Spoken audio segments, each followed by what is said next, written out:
So the big opportunity here is the fact that we've got just over 4,000 new cases of cancer every year from cigarette smoking.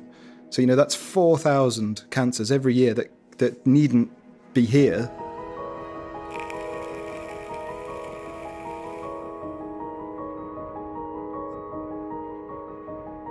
Lung cancer is a truly hideous disease, but it's also quite largely preventable if 7 out of 10 lung cancers are related to smoking.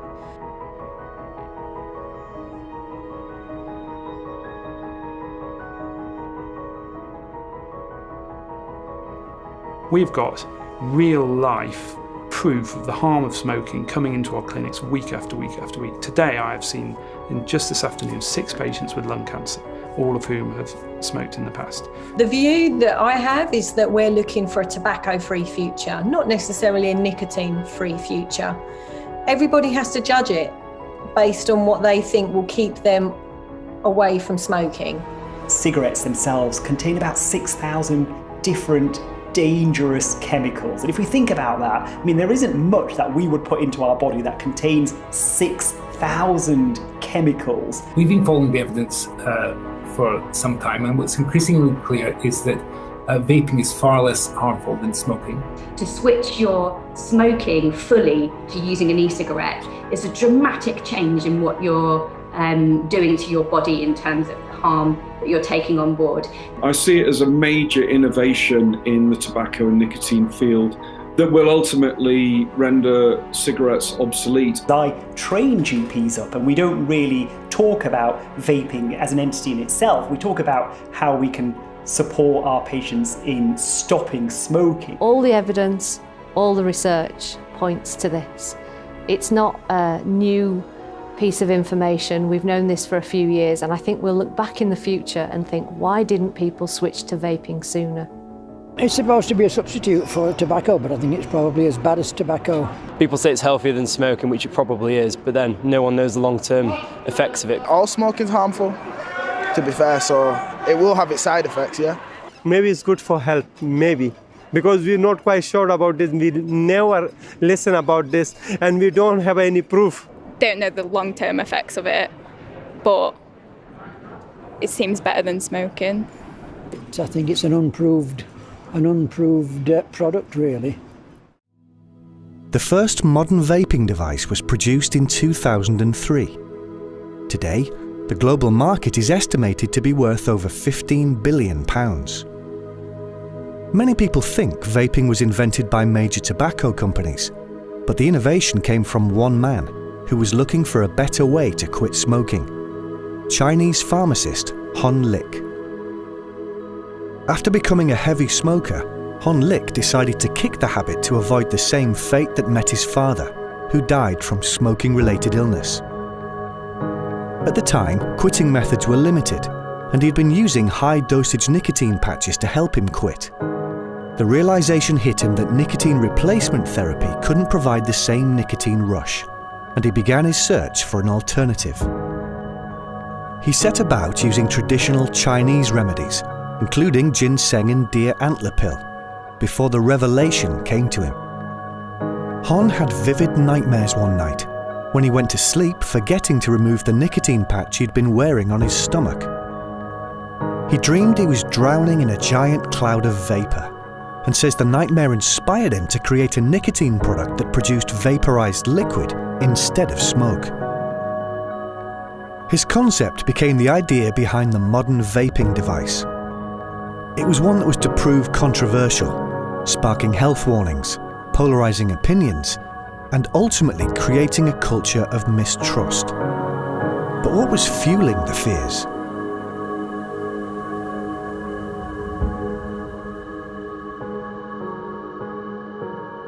Myths and misconceptions come from all sorts of different sources. Well, the first of the myths about vaping that is really, really tragic is that people say it's just as bad for you as smoking. And something like a third of smokers in the UK actually believe that.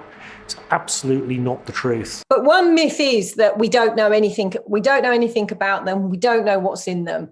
And that's a really common myth. Now, e-cigarettes are possibly one of the most heavily researched innovations of our time.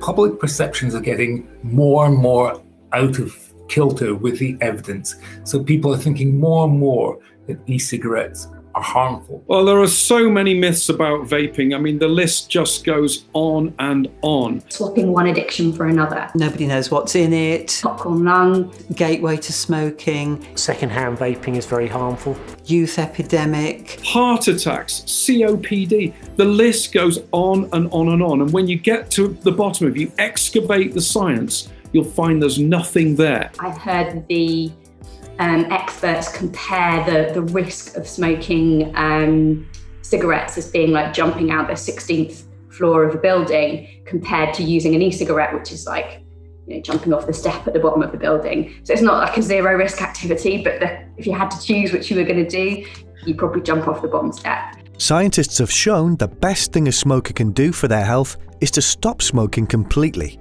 But many people find it difficult to quit in one step. Smoking delivers nicotine very quickly to the brain, making it highly addictive. But most health problems are caused by other components in tobacco smoke. Using a licensed vaping product containing nicotine is an effective way of reducing the harm from tobacco. And because you can reduce the amount of nicotine delivered, it helps smokers quit for good. There are certainly members or groups in the health economy, if you like, that want to see the complete eradication of the use of nicotine. But you've also got the media who love a bad news story. Sensationalism is the game now, and even the supposedly respectable journals do this, and they all have their own way of doing. If it's the Guardian, it's an industry conspiracy. If it's the Telegraph or Mail, it's some kind of horrendous health effect. They sell their papers, they get you to click onto their websites, buy a shocking headline, and e-cigarettes help smokers to quit. Doesn't work. Whether the public can trust what they're reading on vaping really depends on what they're reading. Some journalists and outlets do this really well, some don't. I think talking about media portrayals of anything is probably rather difficult at the moment. We are absolutely living in a post-truth age. You can't stop the deluge of misinformation coming across the Atlantic. It gets picked up by our journalists, our news outlets. People read American publications. Just can't stop it. I think that if you're getting your news free on the internet and you're expecting balanced health reporting, then I think you're always going to be disappointed. It's one of those kind of health stories where people have a strong opinion one way or a strong opinion the other way. And I guess what comes over in the media is really the opinion of the person they're asking at that time. For years, the media has shared worrying stories about vaping. But what evidence are these stories based on? Public Health England disputes many of the stories and the science that prompts them. The government body wants smokers to switch to vaping products to help them quit combustible cigarettes. In late 2018, they released this film to present the dangers of smoking compared to vaping. And what we are going to do is we are going to have one bell jar set up to smoke the average number of cigarettes smoked by a smoker each month. That's over 300 cigarettes. And then we have another bell jar through which we draw vapor from an e-cigarette for the same amount of time. And then, as a control condition, we have clear air to demonstrate not smoking or vaping.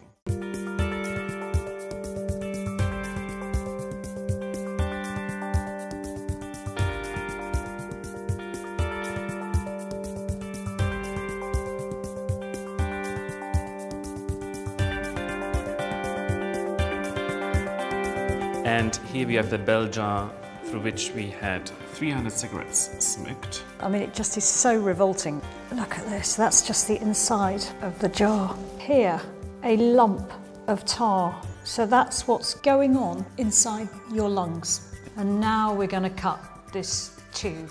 And look at that. There's loads of it. And this is only after 1 month. So is this what's happening inside our bodies when we smoke? It's certainly a good indication. So now let's have a look at the e-cigarette. Let's just see. A little bit of vapour, water vapour. That's the only one that's really got much in the way of colour. It just feels wet. My research shows that e-cigarettes are significantly less harmful than cigarettes, as this experiment shows. Only a few months after the film was released, a photo taken by an American teen went viral as she launched a campaign to stop vaping. Seema Herman posted a photo of herself on social media from her hospital bed after waking from a medically induced coma. She had been treated for pneumonia and lung failure. Vaping hit the headlines and created a health scare as thousands of cases like Seema's emerged in America and made the world news. There's an urgent health concern tonight in the vaping crisis. Healthy Texas teenager suddenly unable to breathe. The CDC is looking into more than 450 cases of illnesses potentially linked to vaping. But investigators looking into the links between vaping and lung damage in the US found a black market at work. There was a huge amount of interest during 2019 in vaping-related lung injury, particularly in the US.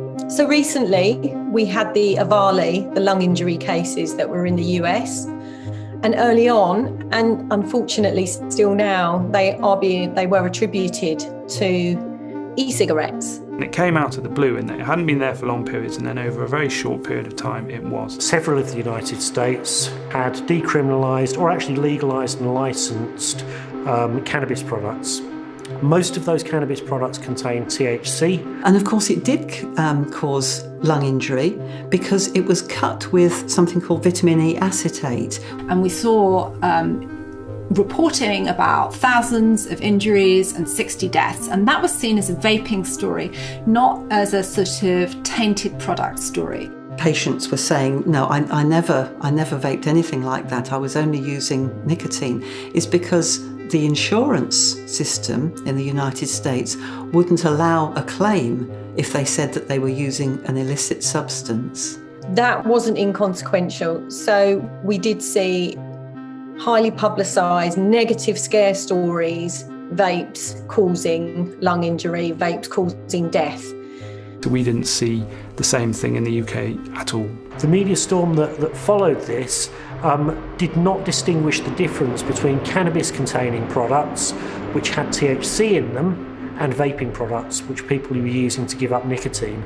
And that conflation of the two products meant that vaping got a very, very bad press in the USA. And the US independent vape sector was pretty well destroyed by what followed.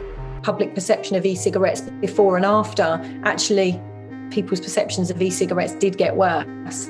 The knock-ons in the UK was that we stopped seeing new customers. It is very unfortunate, and I think it will just take time for people to become a little bit more confident that actually these products are really well regulated in Britain, and that what was being smoked in America was something quite different.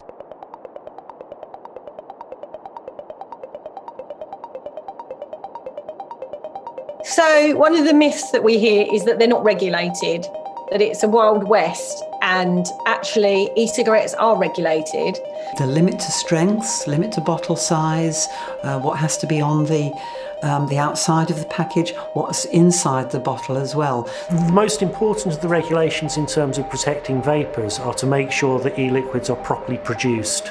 In this country, we've got very, very good and safe regulations. Any ingredient has been toxicologically screened for its suitability for inhalation, that the nicotine that's used in the products is suitable for human consumption, because not all nicotine is, and that everything else within the e-liquid meets those kind of standards. We need to get this into public consciousness that, like all products, there is an illicit market or a black market.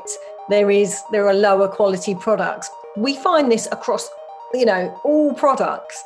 It's not something that's exclusive to e-cigarettes. Despite strict UK regulation and backing from leading health experts, vaping has struggled to improve its reputation. In 2017, tobacco giant Philip Morris International set up the Foundation for a Smoke-Free World, pledging $1 billion to research vaping and other smoking alternatives.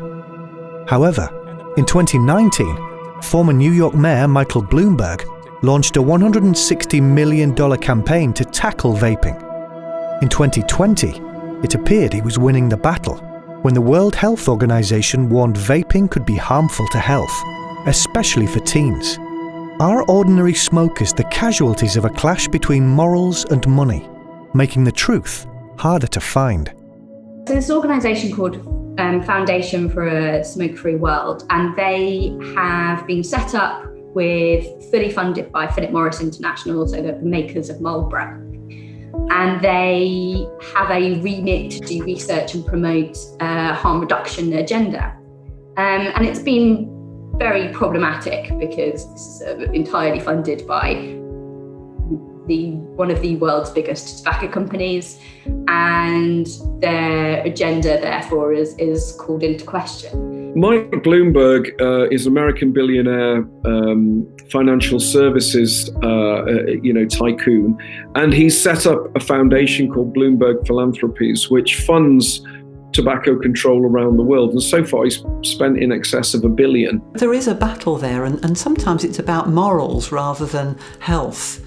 And that worries me, that if people take a moralistic stance on nicotine, then they are denying people who actually need to stop smoking a way out of their smoking habit. We've proven in the UK that using nicotine, using other alternative forms of nicotine, can have a really positive impact on reducing harm and reducing the tobacco epidemic. And there are many countries in which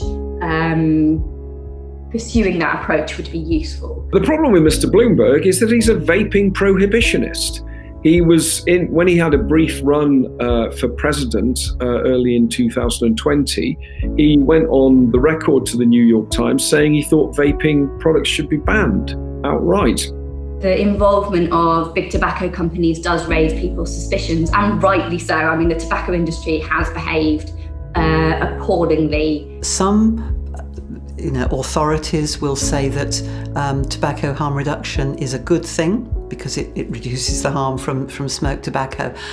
Others, like the WHO, for instance, the World Health Organization, want to ban any nicotine product that isn't actually medical. The World Health Organization position is a difficult one to understand. The World Health Organization are very conservative. They think that for nations that ban vaping, that's a reasonable position. And they see countries like the UK that are very positive about vaping as having overstepped the mark. Now, I have a problem with that, and many in my field do, that it's actually almost saying that if you don't quit the right way, if you don't quit our way, then don't bother quitting at all. I think it's a position of a long history of working in tobacco control with a tobacco industry that has been working against them at times. But I think at some point they need to embrace tobacco harm reduction rather than just working on nicotine use has to be driven out completely. It doesn't. What needs to be driven out is the harm of smoking. Cigarette smoke contains over 6,000 chemicals. At least 69 of those could cause cancer. In comparison, vaping products typically contain nicotine, propylene glycol, vegetable glycerin, and flavourings. These key ingredients have not been associated with any serious risk. The components of cigarette smoke that are harmful to our health are either absent in vapour or are present at tiny percentages compared to cigarette smoke. So why is there so much mistrust in vaping products and their contents? Nobody's saying e-cigarettes are totally risk-free. Of course they're not. You're inhaling some chemicals into your lungs. But it's about comparing the risk to smoking. And that's the distinction that really needs to be made. It's worth thinking about in terms of toxins that are in the vapour rather than the liquid. There are only 4 that are of interest, the principal 2 of those being formaldehyde and acetaldehyde. They appear at less than 1/100th of the level they appear in cigarette smoke. The advantage of vaping is in harm reduction from smoking. People who do not smoke at all should not start vaping, in particular teenagers. At the current time, at least in the UK, it looks like the young people that are vaping are also those young people that have smoked or potentially would have smoked. We have seen no epidemic of e-cigarette use among youth in the UK. The fact is, kids do risky things. So the question is, how risky are these things? And, how much effort should you put in to stop them? What is important is that we balance this risk of making the products unattractive or unavailable to young people while not making the products unattractive and unavailable to some of our most disadvantaged smokers. You've got to be careful that you don't kill the golden goose, that you put so much effort into, quotes, protecting kids from vaping, that you make it impossible for adults, so you make it difficult for adults to use vaping as an alternative to smoking. Yorkshire Cancer Researcg spoke to 100 people across the county to find out what they thought about vaping. Only 56% agreed with the statement that vaping is safer than smoking. 89% think messages around the risks of vaping are unclear to the general public. More than 2 out of 5 people have seen or heard worrying news about vaping, on topics such as popcorn lung, unknown long-term effects on lungs, being a gateway to smoking, harmful chemicals, and exploding devices. Only 30% think that vaping should be promoted as a stop smoking tool. And 2 out of 3 people feel that there is not enough information on vaping for smokers to make an informed decision about quitting methods. Scientists have helped us understand the dangers of cigarettes and how vaping could reduce the harms smokers do to their bodies without having to withdraw from nicotine. But there have also been well-publicised studies that suggest vaping is harmful to health. How valid are these studies? And are they misleading people into believing vaping may be more harmful than it is? I do worry that, there are very listened to policymakers, scientists, physicians who are very anti and who are doing everything they can to actually shut down the tobacco harm reduction alternatives. Some people who are almost evangelists against e-cigarette use and will pick up on any health story that shows they might be harmful. The media scare stories are just that. They're just scare stories. They are the final link in a chain of irresponsibility that starts with the research community constantly exaggerating and spinning its findings to create sensational stories. The researchers want this news coverage, gets them notoriety, and it helps them to get grants. There are studies that almost seem to be designed to show harms. Sometimes there will be a paper, for example, where e-cigarette smoke is blown on some cells in a petri dish. Zebrafish embryos or something like that. Put them in a petri dish, douse them with a load of nicotine liquid, and strangely find that they don't do ever so well. That's extrapolated from a kind of basic science experiment to a kind of health message. You shouldn't use e-cigarettes because, look, we've done this. They probably wouldn't do ever so well if you put chilli sauce in either, but people are quite happy to use chilli sauce. Here in the UK, we're very blessed, and there's some really good, rigorous research looking at how e-cigarettes can help people to quit smoking, different kinds of smokers. We've got, in Britain anyway, we have particularly good scientists who I think understand this area well. They understand the benefits. They're not paralysed by relatively minor or inconsequential risks, but they're seized by the opportunities, and that's a good thing.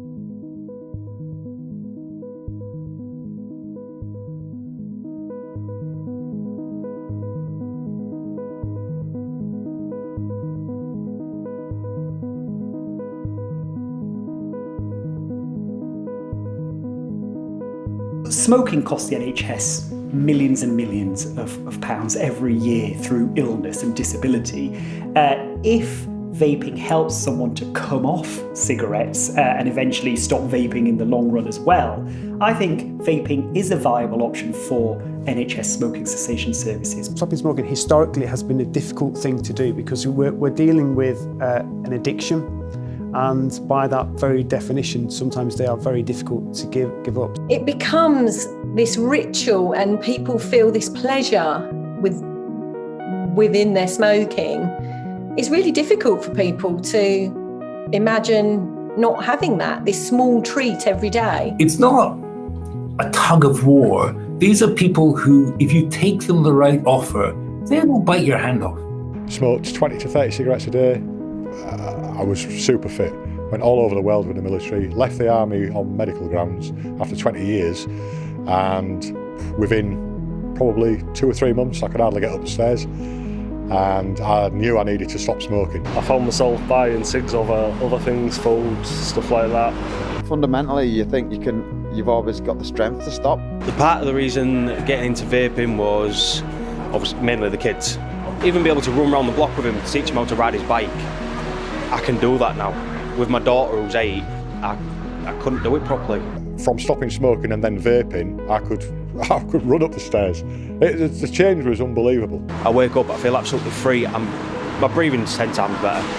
You know, you're affecting other people, and I think that's unfair because it's not, they should have a choice. I'm not coughing in the morning anymore. I'm not out of breath. The edge has gone for a cigarette because I'm using the vape. We would know in a minute if cigarettes were invented today that they would be extremely hazardous. People say that vaping is in its infancy, but we've had it for over 10 years now, almost 20 years really, and we're not seeing long-term harm from its use. We have got reasonably good evidence now that any harm that there may be from vaping is a very, very small amount compared to the harm of smoking real cigarettes. It's true that we don't know what will happen in the distant future, but we can take a damn good guess because we can see the low levels of toxins that there are in vapour. One big UK trial that compared the best combination of nicotine replacement therapy plus behavioural support with e-cigarettes plus behavioural support, so comparing the two like for like, found that e-cigarettes were about twice as effective in helping smokers to quit at about 1/5 of the price. Vaping has offered smokers a suitable alternative for them to consume nicotine, inhale it in a much safer way.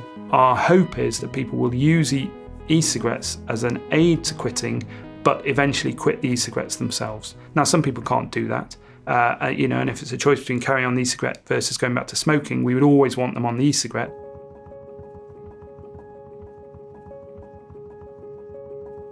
The government has said that we want to make smoking obsolete.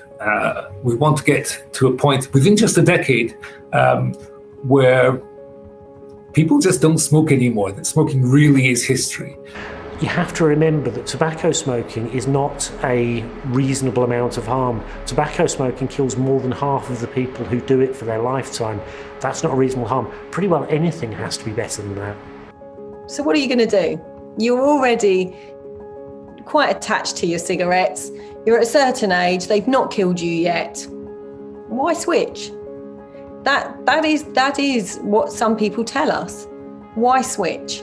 The message is very clear. Vaping is better than smoking cigarettes. A decision that an individual person makes to stop smoking almost certainly is the most important health decision they will make in their whole lives. Smoking kills 200 people in Great Britain a day.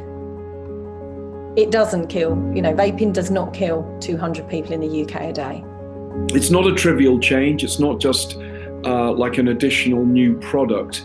It will ultimately take over from the cigarette for those people who want to use nicotine. People have been a little disappointed by the last few Public Health England reviews of e-cigarettes because essentially they keep repeating the same findings and it keeps being good news. So we keep on finding that e-cigarettes are effective to help smokers to quit, and the evidence for that builds all the time.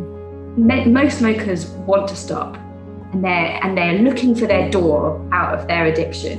And for each smoker, that door might be slightly different. And e-cigarettes provide a route out have provided a route out in this country for many thousands of people. And so it might work for you, so why not give it a go? So the time is now, really. We're missing an opportunity if we don't encourage people to give up smoking using vaping products. Just stop judging people that vape, and don't judge someone for maybe wanting to move over to vaping and who might not want to quit nicotine. Maybe we will come across people that will be vaping for 10 years. Now, that might not be something that a practitioner wants or recommends, but if that person feels that, well, it's that or 10 years of smoking, we have to be realistic. The vape, it sort of like took away the addiction. It was like I was still doing something with my hand. It's like smoking, but not I'm not worried what it's doing to me. After about a year or so of stopping smoking, I was waking up in the morning and there was no phlegm, there was no coughing. I felt better in myself. I didn't feel out of breath all the time. I just felt alive, sort of thing. But I stopped smoking, I've extended my life. My dad was a smoker, my granddad was a smoker. My granddad died of emphysema. My dad died of cancer, so I was quite young. My dad was only 61. So while I was smoking, I had it in my head I won't live past my 60s. But now I'm not smoking, I'm hoping 80s, 90s.